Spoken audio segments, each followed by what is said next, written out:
Postmortem report आ गई है और उसके हिसाब से मकतूल पर जिस पिस्तौल से गोली चलाई गई थी वो पिस्तौल अदनान साहब की गाड़ी से बरामद हुई है सर। मैंने किसी को भी नहीं मारा। मैं तुम्हें निकाल लूंगी, वादा करती हूँ तुमसे। तुमने मुझे सबसे गहरे गड्ढे में धकेल दिया है, अब यहां से निकालो तो क्या फायदा।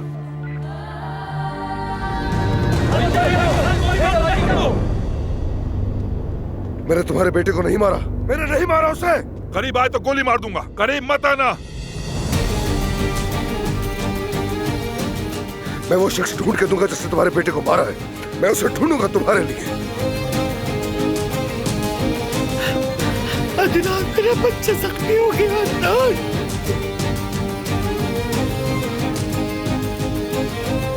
यहाँ दो बंदूक, गिरफ्तार कर लो,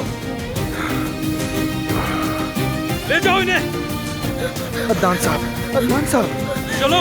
अजमत साहिबा, पोस्टमार्टम करने वाले ने मकतूल की मौत के वक्त का तयन कर लिया है। अगर हम उन घंटों में अदनान की बेगुनाही को साबित कर दें तो सब हल हो जाएगा।